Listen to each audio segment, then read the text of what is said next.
셨습니다. 오늘은 사도신경 세 번째 시간입니다. 기독교에는 가장 중요하고 그러면서도 기초요 핵심인 것이 세 가지가 있다고 했죠. 자막을 보시면 십계명, 주기도문, 사도신경입니다. 십계명은 우리가 이 땅을 살면서 무엇을 행하며 살아야 하는가? 주기도문은 우리는 이 땅에서 무엇을 원하고 또 소원하고 바라면서 살아야 하는지를 가르쳐 줍니다. 사도신경은 우리가 이 땅에서 무엇을 믿는가, 교회는 무엇을 믿고 있는가를 가르쳐 준다고 했습니다. 사도신경은 성경에 있어서 가장 중요한 것을 뽑아 압축하고 요약해서 정리해 놓은 것, 이게 바로 사도신경이라고 했죠. 사도신경 한 문장 한 문장은 정말 깊은 고백이고, 이 고백을 통해서 늘 우리가 살면서 나의 믿는 바를 늘 확인하는 것입니다. 우리가 사도신경 첫 번째 문장을 말씀 나누었는데요. 전능하사 천지를 만드신 하나님 아버지를 내가 믿사오며, 이 문장을 통해서, 이 고백을 통해서 하나님이 전능하신 분임을 믿습니다. 천지를 창조하셨다는 사실을 믿습니다. 바로 그 하나님이 나의 아버지가 되심을 믿습니다. 라는 고백을 첫 문장에서 하는 것입니다. 바로 이런 놀라운 문장의 고백을 하기 위해서 필요한 분을 두 번째 문장에서 소개합니다. 바로 예수님이시죠. 그 외아들 우리 주 예수 그리스도를 믿사오니, 이제 예수님이 등장하는데요. 우리가 지난 시간 말씀을 나누었듯이 예수님은 우리를 구원하시기 위해서 오셨는데요. 뭐로부터 구원? 죄로부터 구원. 죄에서 우리를 구원하시기 위해서 오셨습니다. 그리고 누구를 위해서? 자기 백성을 구원해 내시기 위해서, 창세 전부터 작정해 놓으신 자기 백성을 구원하시기 위해서 이 땅에 오셨죠. 우리를 바로 그 자기 백성 삼아 주셨다는 사실입니다. 그러니 이런 첫 번째 문장, 두 번째 문장이 우리가 이 땅을 살면서 큰 위로가 되는 것이죠. 나를 구원하기 위해서 오셨구나. 그리고 나를 자기 백성 삼아 주셨구나. 그 속에 나를 넣어 주셨구나. 이것이 우리에게 큰 위로입니다. 오늘 세 번째 문장인데요. 이는 성령으로 잉태하사 동정녀 마리아에게 나시고, 라는 고백인데, 이 고백은 예수님의 잉태와 예수님의 출생에 대한 기록입니다. 좀 그렇습니다. 성경을 압축하고 가장 중요한 내용만 요약해 놓은 것이 사도신경이라면, 아니 예수님의 출생에 대한 내용은 좀 들어가지 않아도 될 법하지 않습니까? 뭐 이런 생각이 들 수도 있습니다. 그러나 예수님의 십자가 사건이나 부활 사건만큼이나 중요한 것이 예수님이 어떻게 잉태되셨는가, 예수님께서 어떻게 탄생하셨는가 하는 내용입니다. 예수님의 십자가와 부활이 기독교의 핵심이듯이 예수님의 잉태와 탄생, 그 출생에 대한 내용 또한 우리 기독교의 핵심이요, 기독교 신앙 전체를 좌지우지할 수 있는 내용입니다. 이게 바로 이는 성령으로 잉태하사 동정녀 마리아에게 나시고, 라는 내용입니다. 오늘 이 세 번째 문장을 통해서 어떤 의미가 있는지 조금 더 구체적으로 살펴보고자 합니다. 성도님 여러분, 사람은 남자와 여자의 결합으로 잉태되는 것입니다. 그런데 예수님은 어떻게 잉태되셨다고 오늘 사도신경 세 번째 문장에서 가르칩니까? 성령으로 잉태되었답니다. 예수님은 아빠와 엄마, 남자와 여자에 의해서 잉태되신 것이 아니라 성령에 의해서 잉태되셨다. 그 의미가 무엇일까요? 예수님은 완전한 하나님이시다. 예수님은 완벽한 하나님이시다. 예수님의 신성을 강조하시는 내용입니다. 강조되는 내용입니다. 여러분, 마태복음 1장에 보면 예수님의 족보가 처음부터 쭉 기록되어 있습니다. 보통 성경의 모든 기록이 이렇습니다. 아브라함이 이삭을 낳고, 이삭이 야곱을 낳고, 야곱이 요셉을 낳고, 아버지가 그 자녀를 낳고, 그 아버지가 그 자녀를 낳고, 이렇게 보통 기록합니다. 마태복음 1장에 이 예수님의 족보 역시 그렇게 기록되어 있습니다.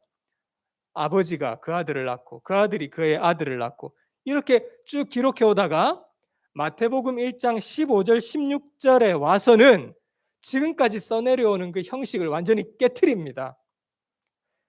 엘리웃이 엘레아살을 낳고 엘레아살은 mat단을 낳고 mat단은 야곱을 낳고 야곱은 요셉을 낳고 그다음 요셉은 예수님을 낳았더라 이렇게 되어야 되는데 그게 아니라 갑자기 야곱은 요셉을 낳고 그다음 그 형식이 그냥 깨뜨려지고 갑자기 마리아가 등장합니다. 마리아에게서 그리스도를 낳았더라. 육신의 아비인 그 요셉에게서 낳았다는 기록을 하고 있지 않습니다. 왜일까요? 예수님의 그 육신의 아버지에 의해서 잉태되신 것이 아니라 성령에 의해서 잉태되신 참 하나님이시다. 그리스도의 신성을 드러내 보이고 있는 것이 바로 마태복음 1장 예수님의 족보 이야기입니다. 당시 이단들이 있었습니다. 육체를 가진 존재가 어떻게 하나님이실 수가 있느냐 이렇게 주장하는 이단들이 있었죠. 예수님의 신성을 부정하는 자들이 있었습니다. 그러나 우리가 아비와 어미에 의해서 태어나신 것이 아니라 예수님은 성령에 의해서 태어나셨다, 잉태되셨다. 이것을 사도신경에서 아주 중요하게 고백하게 하는 것입니다. 이게 우리 기독교 신앙의 핵심입니다. 그래서 우리는 이 사도신경 세 번째 문장, 이는 성령으로 잉태하사 동정녀 마리아에게 나시고, 이것을 고백하면서 이 땅에 오신 예수님은 참 하나님이십니다. 바로 이 고백을 하게 하는 것입니다. 우리 자막을 보실까요? 이는 성령으로 잉태하사, 갑자기 동정녀가 나오죠. 동정녀, 처녀를 말합니다. 남자를 가까이 하지 않은 여자를 말합니다.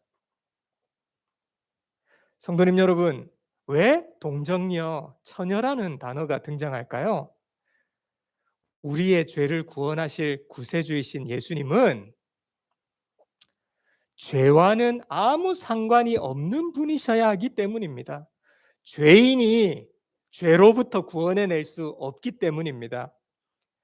아담 이후로 태어나는 모든 사람들, 아빠와 엄마에 의해서 잉태되는 모든 아담 이후의 모든 사람들은 다 원죄를 가지고 태어났습니다.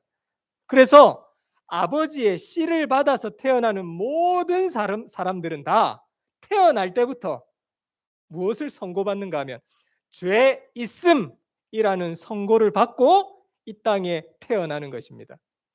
따라서 우리의 죄를 용서해 주실, 죄의 구원자가 되실 구세주는 인간 아버지의 씨를 받아서 잉태되면 안 되는 것입니다. 죄인이 죄인을 구원할 수 없는 것이죠. 대속의 제물로서 그 자격을 가지기 위해서는 그 제물에게 죄가 있어서는 안 됩니다.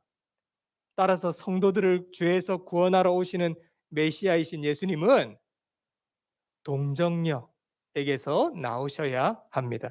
그래서 마태복음 1장의 예수님의 족보에도 인간 아버지인 요셉에게서 나왔다고 하지 않고 마리아가 등장하는 것입니다. 육신의 아비인 요셉은 예수님의 잉태에 아무런 관여를 하지 않았다. 죄인인 육신의 아비인 그 요셉이 예수님의 잉태에 아무런 기여를 한 것이 없다. 이걸 확인시켜 주는 것이 마태복음 1장 그리고 사도신경입니다.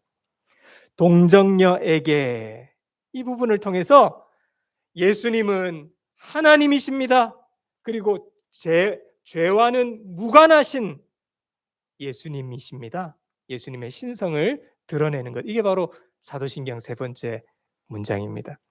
성도님 여러분, 세상 사람들이 이야기합니다. 무슨 말도 되지 않는 말을 하고 있느냐, 기독교인들은 거짓말쟁이다, 이런 말을 하는 자들이 있습니다. 어떻게 동정녀의 몸, 처녀의 몸에서 아기가 잉태될 수 있단 말인가? 그러나 성도님 여러분, 우리가 사도신경의 첫 번째 문장 뭐라고 고백합니까? 전능하사 천지를 만드신 하나님 아버지를 내가 믿사오며 그의 아들 우리 주 예수 그리스도를 믿사오니, 우리 죄 문제로부터 구원해 내시기 위한 천지를 창조하신 천지의 주인이신 그 하나님의 하시는 일은 불가능함이 없는 줄 믿습니다. 그렇다면 왜 하필 사람 마리아의 태를 빌려야 했는가 하는 것입니다. 아니, 예수님이 이왕 오실 거면, 구원자로 오실 거면 공중에서 뿅 하고 나타나시든지 구름을 타고 멋지게 등장하시면 좀 그럴듯하지 않겠습니까? 그런데 그러시면 안 됩니다. 사람 마리아의 태를 빌리셔야 했습니다.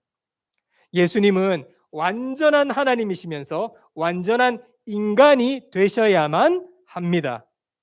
그래야 인간의 대표로서의 자격이 있는 것입니다. 첫 번째 인간의 대표인 아담은 죄를 지었지만 두 번째 아담이신 예수 그리스도가 인간의 대표로서 그 죄를 짊어지실 수 있는 것이죠. 그래서 사람이셔야만 합니다.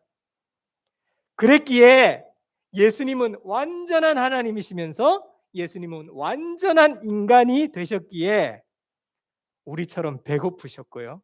예수님도 피곤하셨고 드셔야 했고 배설을 하셔야 했고 주무셔야 했습니다. 인간의 대표가 되어서 죄를 짊어지기 위해서는 100% 하나님이시면서 100% 사람, 인간이셔야만 했기 때문입니다. 그래서 예수님이 완전한 하나님이시지만 예수님은 완전한 인간이시다. 이걸 누가복음에서 이렇게 또 가르쳐 줍니다. 우리 2장 40절 함께 읽어볼까요? 시작. 아기가 자라며 강하여지고 지혜가 충만하며 하나님의 은혜가 그 위에 있더라. 예수님이 아기라고 표현합니다. 완전한 사람, 인간이셨다는 것이죠. 52절 함께 읽어볼까요? 시작. 예수님은 지혜와 키가 자라가며 하나님과 사람에게 더욱 사랑스러워 가시더라. 지혜와 키가 뭐 하셨다고요? 자라나셨다고 합니다. 예수님은 완전한 인간으로 태어나셔서 자라셨죠. 전지전능하신 신성을 가지신 하나님이신 예수님이 인간으로 태어나셔서 당시 히브리어와 아람어도 배우셔야 했고요. 육신의 아비인 목수의 일을 배워야만 했습니다. 만물의 주인이신 그분이 사소한 질병에도 걸리셨고 만왕의 왕이신 예수님께서 멱살도 잡히셨고 침뱉음도 당하셨습니다. 만왕의 왕이신 참 하나님이신 예수님께서 왜 이렇게 비천한 인간이 되셔야만 했을까요? 우리의 대표로서 죄를 짊어지시기 위해서입니다. 우리 인간의 대표로서 죄를 짊어지셔야 했고 지금도 살아계셔서 인간을 아시는 예수님께서 우리의 중보자로서 일하시기 위해서입니다. 그래서 인간의 대표로 죄의 문제를 해결하시고 사람의 중보자가 되시기 위해서 우리의 외로움은 뭔지, 인간이 이 땅을 살아가는데 슬픔은 뭔지, 연약함은 어떤 것인지, 인간의 미련함과 무지함은 어떤 것인지 몸소 예수님은 완벽한 인간으로서 다 체험하신 것이죠. 완전한 100% 인성을 가지시고 사람의 대표로서 죄를 짊어지셔야 했기 때문입니다. 이처럼 성령으로 잉태되었다는 고백, 동정녀 마리아에게서 나셨다는 고백이 왜 중요한가 하면 우리가 믿는 예수 그리스도가 이처럼 완전한 신성을 가지신 하나님, 완전한 인성을 가지신 분으로 믿는 것이 우리 기독교 신앙이기 때문입니다. 많은 사람들이 잘 모르는 경우가 있습니다. 예수님은 반은 신이고 하나님이고 반은 인간이다. 50% 하나님이고 50% 인간이다. 아닙니다. 100% 하나님이시면서 100% 사람이십니다. 그런 게 어디 있어? 여러분, 인간의 머리는 생각해봐야 3차원, 4차원 정도밖에 생각하지 못합니다. 하나님은 모든 것을 초월하시는 분이시죠. 그는 성령으로 잉태하사 동정녀까지는 예수님이 하나님이시다. 신성을 드러내는 것이고요. 마리아에게서 나시고 하는 것은 예수님은 완전한 사람이시다. 인성을 가지신 분임을 우리 기독교 신앙이 고백하게 합니다. 이게 바로 사도신경의 세 번째 문장입니다. 당시 수많은 이단들이 예수님의 신성은 인정하는데 인성은 부정했던 자들이 있었습니다. 예수님이 하나님이신 것은 알겠는데 사람의 모양은 하고 계시지만 사람은 아닐 것이다. 그런 이단들이 있었고요. 예수님의 인성은 인정하는데 예수님의 신성은 부정하는 자들이 있었습니다. 지금도 그런 이단들이 많이 있습니다. 우리는 이 사도신경 성령으로 잉태하사 동정녀 마리아에게 나심을 고백함으로써 이단들의 주장과는 달리 우리의 구세주 예수 그리스도는 100% 하나님이시면서 100% 사람이시다. 100% 신성을 가지셨고 100% 인성을 가지셨음을 믿는 성도임을 우리 스스로 드러내는 것입니다. 그래서 우리 믿는 바를 확인하는 것이고요. 교회를 보호하는 것이죠. 복음을 보호하는 것입니다. 누구로부터요? 이단으로부터. 바로 우리는 사도신경 세 번째 문장을 통해서 이런 놀라운 고백을 하고 있습니다. 그러면 성도님 여러분, 도대체 이 세 번째 문장 성령으로 잉태하사 동정녀 마리아에게 나셨다는 이 사실이 오늘 나에게 도대체 무슨 상관이 있냐는 것입니까? 오늘 나와 무슨 상관이 있으면 무슨 유익이 있냐? 이게 참 중요합니다. 오늘 사도신경의 세 번째 문장 이는 성령으로 잉태하사 할 때 무엇으로 잉태되었다고요? 성령으로 잉태되었다. 바로 그것을 오늘 본문 35절에서 조금 더 자세하게 설명하는데요. 우리 함께 읽겠습니다. 시작. 천사가 대답하여 이르되 성령이 내게 임하시고 지극히 높으신 이의 능력이 너를 덮으시리니 이러므로 나실 바 거룩한 이는 하나님의 아들이라 일컬어지리라. 높으신 이의 능력이, 성령의 능력이 마리아를 덮으시리니, 덮었다는 것입니다. 하나님의 성령이 너를 덮음으로 예수님이 잉태되었다는 말씀입니다. 여기 덮으셨다는 단어가 구약 성경에 똑같이 기록되어 있는 곳이 있는데요. 출애굽기 40장입니다. 우리 함께 읽겠습니다. 시작. 구름이 회막에 덮이고 여호와의 영광이 성막에 충만하며. 출애굽기에 보면 하나님의 그 설계도대로 성막을 다 만들고 나자 하나님의 구름이, 하나님의 영광이 성막 전체를 덮었다 이렇게 기록합니다. 그래서 오늘 본문 누가복음 1장 35절에 덮으셨다는 것과 출애굽기 40장에 덮으셨다는 그 똑같은 단어를 쓰고 있는데요.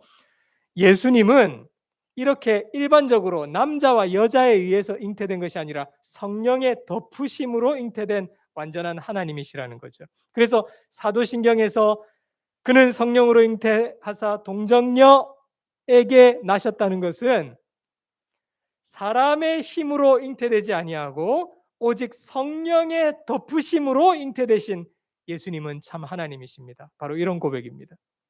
근데 이것이 나와 무슨 상관이 있다는 것입니까? 이런 고백들이 오늘날 살아가는 나에게 무슨 유익이 있다는 것입니까? 아주 중요한 의미가 있습니다.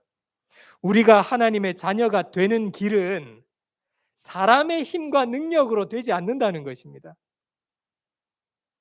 자동적으로 구원받을 수 없다는 것이죠. 목사 아들이니까 자동적으로 구원받는 거 그런 거 없다는 것입니다. 장로 딸이니까 구원받는다 그런 거 없습니다. 5대째 예수 믿는 집안이다 아무 상관없습니다. 내가 목사다 장로다 타이틀 아무 소용없습니다. 그럼 어떻게 구원받습니까? 예수님께서 성령에 덮으시는 은혜로 태어나신 것처럼 우리 모두가 성령에 덮으시는 그 은혜가 있어야만 새 생명으로 잉태되는 것입니다. 사람의 힘으로는 될 수가 없습니다. 그러니 은혜이죠. 성령에 덮으시는 은혜로 예수님이 잉태되신 것처럼 성령에 덮으시는 은혜로 우리가 거듭나고 하나님의 자녀가 되고 내 죄가 덮여지고 성령에 덮으시는 은혜가 우리를 구원받게 하고 우리를 새롭게 하는 것입니다. 그래서 어떻게 해야 합니까? 하나님, 저 영혼을 불쌍히 여겨주셔서 성령의 은혜로 덮어주시옵소서. 우리가 주의 은혜를 구해야 합니다. 이는 성령으로 잉태하사 동정녀 마리아에게 나시고 이게 또 오늘날 살아가는 나에게 무슨 유익이 있을까요? 그 덮으셨다는 단어를 똑같이 사용하는 곳이 시편 91편입니다. 우리 함께 읽어볼까요? 시작. 그가 너를 그의 기츠로 덮으시리니 내가 그의 날개 아래 피하리로다. 여기 또 똑같이 덮으셨다는 단어를 사용했습니다. 이게 덮으셨다 무슨 말인가 하면 하나님께서 이스라엘 백성들을, 자기 백성들을 독수리 날개로 보호하듯이 자기 백성을 지키시고 보호하셨다 이 말입니다. 그때 덮으셨다는 단어를 사용했죠. 하나님께서 지금도 살아계셔서 만세 전부터 자기 백성으로 택하신 성도, 그리고 신약 시대의 교회를 독수리 날개로 보호하듯이 지금도 성령으로 덮으셔서 보호하고 지키고 계신다는 사실입니다. 그래서 우리가 세 번째 문장, 이는 성령으로 잉태하사 동정녀 마리아에게 나시고, 이 고백은 놀라운 고백입니다. 주님 그렇습니다. 예수님은 완전한 하나님이시면서 완전한 사람이신 것을 믿습니다. 바로 성령의 덮으시는 은혜로 예수님이 잉태되신 것처럼 성령의 덮으시는 은혜로 내가 구원받아 하나님의 자녀된 줄 믿습니다. 성령의 덮으시는 은혜로 우리가 살았고 지금도 살고 있고, 성령의 덮으시는 은혜와 보호하심으로 내가 지금도 살고 있고 앞으로도 살 줄을 믿습니다. 이 고백이 바로 우리가 알고 있는 짧은 문장, 이는 성령으로 잉태하사 동정녀 마리아에게 나시고, 여기에 담겨져 있는 것입니다. 결론을 맺겠습니다. 우리 장로교회의 교리 문답인 하이델베르크 교리 문답 36문에 보면 이런 질문이 있습니다. 우리 함께 질문을 읽어볼까요? 시작. 그리스도의 잉태와 탄생에서 당신은 어떤 유익을 얻습니까?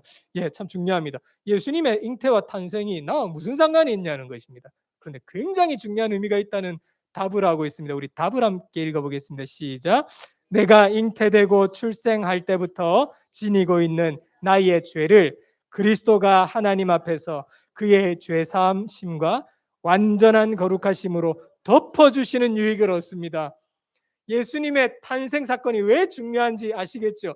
예수님의 잉태와 탄생 사건은 내 죄를 덮어주시는 그 유익을 내가 지금 얻고 있고 얻었다는 것입니다.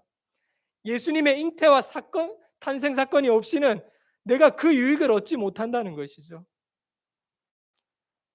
성령의 덮으시는 은혜로 내 죄가 사함받고 하나님의 백성 되었고, 지금도 이 땅을 살아가면서 성령의 덮으시는 그 보호하심의 은혜로 우리가 지금 살아가고 있다는 것입니다. 성령의 덮으시는 은혜가 은혜로부터 죄가 사해졌고, 성령의 덮으시는 은혜로 오늘을 살고, 성령의 덮으시는 놀라운 은혜로 죄 덩어리와 같은 내가 이 시간 그 창조주 하나님을 높이고 예배할 수 있게 된 것이죠. 그러므로 우리는 성령의 덮으시는 은혜와 보호하심으로 구원받았으니, 또 그렇게 보호를 받고 있으니 우리가 구해야 할 것은 성령의 덮으시는 은혜와 보호하심입니다. 주님, 지금까지 성령의 은혜와 보호하심으로 덮어주셔서 내가 구원받고 지금까지 살아오고 있는데, 앞으로도 성령의 보호하심과 덮으시는 은혜가 필요하오니 주여 내 남편을 긍휼히 여겨 주옵소서, 우리 가정을 불쌍히 여겨 주옵소서, 저 형제에게 성령의 덮으시는 은혜를 부어 주옵소서, 우리 교회에 하나님의 그 놀라운 덮으시는 은혜를 허락하여 주옵소서. 일본 땅 47도독행 가운데 성령의 덮으시는 은혜와 보호하심이 각 교회마다 일어나게 하여 주시옵소서. 이렇게 우리는 주님의 긍휼을 구하며 주님께 고개 숙이고 나아가야 할 줄로 믿습니다. 오늘 이 세 번째 문장, 이는 성령으로 잉태하사 동정녀 마리아에게 나시고, 짧지만 마음을 담아 고백하는 이 한 문장을 통해서 다시금 우리가 믿는 바를 확인하시고 우리가 확신해야 할 바가 무엇인지를 이 고백을 통해 확신하셔서 예수님을 덮었던 성령의 덮으시는 은혜와 보호하심이 앞으로도 날마다 우리의 심령, 가정, 자녀들, 교회 위에 일어나게 되기를 주님의 이름으로 간절히 축원합니다. 아멘. 말씀 생각하며 찬송하겠습니다. 찬송하며 하나님께 헌금 올려 드리겠습니다. 찬송가